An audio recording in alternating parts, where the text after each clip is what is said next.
BT the Vibe Podcast coming at you with another episode here. Wanted to kind of give a little quick update on some of the Mica Miller stuff going on. I'm not going to react to anything. It's just going to be me straight talking today. Keeping it 100 with y'all. I appreciate you guys for continuing to rock with us here at the Vibe Podcast. We do the best we can.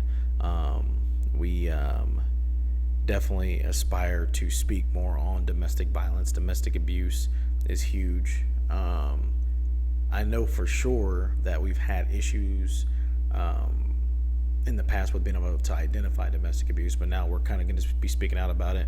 I know next week when I get together with the team, we're going to definitely speak a little bit more about domestic abuse. But in the Mica Miller situation with John Paul Miller, pastor, I saw a sermon that he did online, and I was shocked.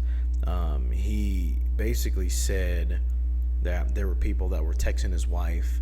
So she's in the hospital this time. He gets her phone, and there's people texting her saying, hey, if you need to talk about your husband, feel free to reach out to us. We'll keep it confidential, essentially.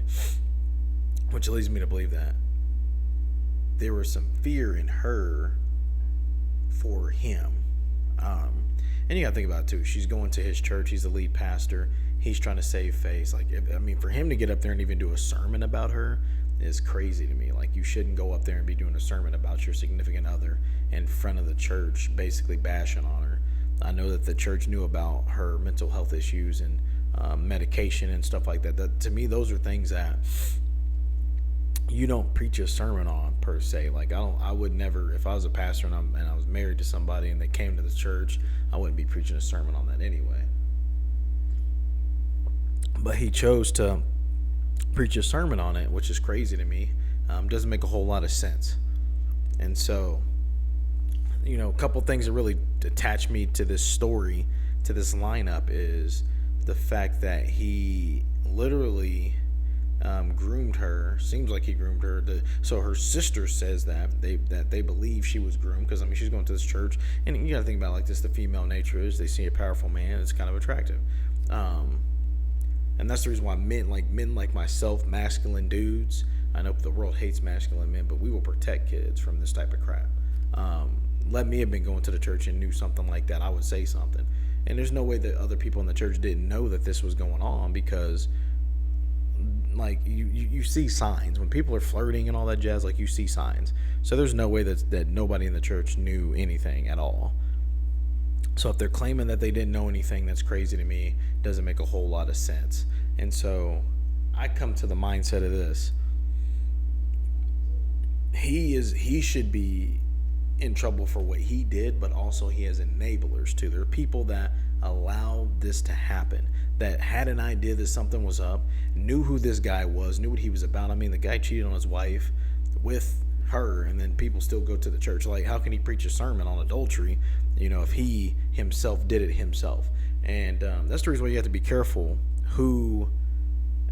where you go to church at, who's in it, because anybody can be in there. I remember Candy B on our podcast, and we were talking about this about 2 weeks ago. She said, straight up, she was shocked because BTK was serving burgers at Heights. BTK is one of the most notorious serial killers in the United States history, out of Wichita, Kansas. And this dude was a deacon at a church. He's a leader at a church. And so he's sending letters to the news basically talking mess about the murders that he did. And so this dude's at a church, and that just goes to show you that anything can walk in the doors of a building. A building isn't protected. It's all about the people that are in the building that keep the building protected, right? If there's no security at the door, there's no protection for those that are inside. And so that's kind of what I see in this case here as far as the grooming goes. And honestly, I do believe that she was 100% groomed. I think that she got into a situation where it was too much to bear. And I think that that's all she knew. So she's young, she's a teeny bopper. He's 13 or 14 years older than her, I believe, somewhere in that realm. Over a decade, which is a lot in the first place, but you start to go more than a decade, it's crazy. And you got to think about how old he was when she was in church. She might be, what if she's 12 years old and this dude's 26? That is a ridiculous thing, right? And so what happens is Mica ends up being the babysitter for John and his ex-wife that he had before. So babysitting their kids. So think about this: the dude essentially ends up cheating on his wife with the babysitter, and then marries the babysitter and divorces his wife. Nuts, absolutely crazy. Takes a special type of person to do something like that, and there are special personalities out here. I've heard of people that will be cheating on like it'll be a female cheating with somebody's man who's married, and be friends with the wife of the man that's married. Like that's some borderline personality disorder type of stuff. It's narcissism. Those are the realm of personality disorders. That's where these type of people fit into with some of their actions, because it's actions that when you think about it, it doesn't make sense. Like, why would it make sense to have this girl as a babysitter, knowing that you have sexual feelings toward her, and knowing that you're married? So you bring her into your home with your kid, with your spouse, and you got her in here babysitting, knowing what you know about how you feel about that person. So you brought that person into your home knowing how you feel about that person. And that's what baffles me. That's what kind of like gets me up and going, is I'm like, dude, this is crazy. So he does that, marries this chick, marries Mica Miller. She's a beautiful lady, beautiful, bright, energetic, funny is what her sister described her as. You know, all the things that you would expect from somebody in their 20s. Like, that's how she is, very vibrant. I've seen her singing there's some YouTube posts of her singing in the church with the choir. I mean, she's a vibrant personality. She seems like she has a vibrant personality. And so fast forward, over time being married with the narcissist, what happens is you end up doubting yourself, right? You doubt yourself to the point where you can't leave. And so now you put yourself in a position where you can't leave the relationship. And so you've got so much doubt that is held up in you that you cannot leave the relationship. So now, as you try to leave the relationship, you may try to divorce, you may try separation, things like that. Understand that the narcissist, which is Pastor John Paul, I believe that he probably is. I think that most clinicians would say he is. He's probably already got women in waiting, right? So he's already got a replacement for you. But the problem is he doesn't want to let you go because you give him something, right? Mica gave him something he could not let go of. So he's got other chicks, I guarantee you. And I know that there's some people that have spoken that he's already been trying to flirt with chicks since she's been gone. He was a habitual cheater, is part of the reason why she wanted to leave. And so he, and I've read the verse in Titus about pastors and leaders and elders in the church, what they're supposed to be. If you're called by God, you can't be an adulterer. If you're called to lead a church, so just because people say that they're called to do something, take it with a grain of salt, guys. Like, literally take it with a grain of salt. Examine their living, right? If you don't know they're living because they're hiding it very well, then there's something to be hidden, right? Because most people in leadership positions, they're open. Like, it is what it is. Like, they will tell you things, because you got to think about it. Like, a lot of pastors at churches, they do marriage counseling for Christian couples that are struggling. And so you'll get interaction with them on a personal level. But I think part of the problem is inside the church, and I've spoken about this before, is that the pastor becomes their God. And so now they worship the pastor and not God himself. They don't have that personal relationship with God.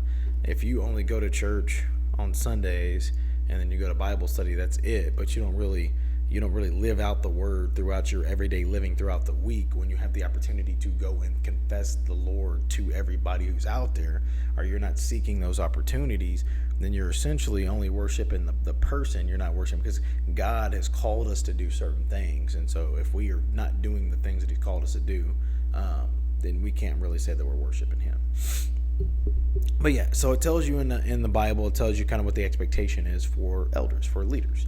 And Pastor John Paul doesn't really fit the current mold of what they would expect from somebody who is a pastor of church.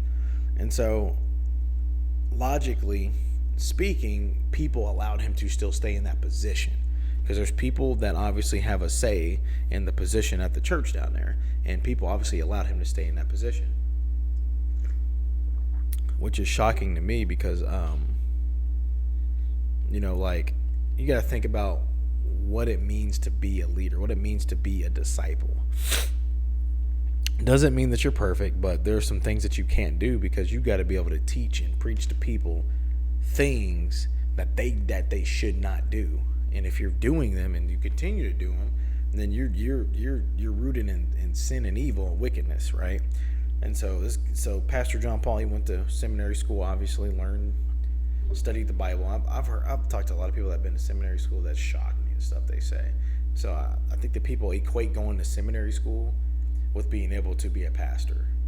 I wholeheartedly disagree with that, but that's neither here nor there. So John Paul learned everything he needed to learn, and the Bible itself is very, very powerful.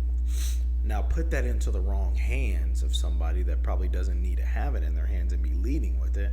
It becomes even more dangerous, it becomes deadly, right? And so think about Christian faith and how divorce is and things like that. So think about the Christian faith and then how it could have affected Mica, right? She's married to a pastor at a church. We know that divorce is I mean, it is crazy because the things that Christians will hold a high shock me. The things that they will hold a high shock me, but the things that they will be like, nah, we're going to let that go, shock me too.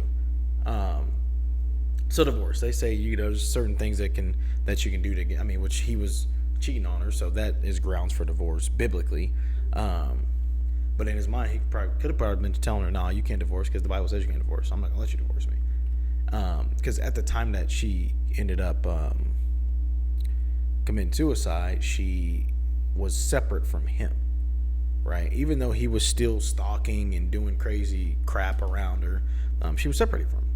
And the family says that she was happier in a happier place, that she was trying to grow, learn, but she was trying to get away. She was trying to get away.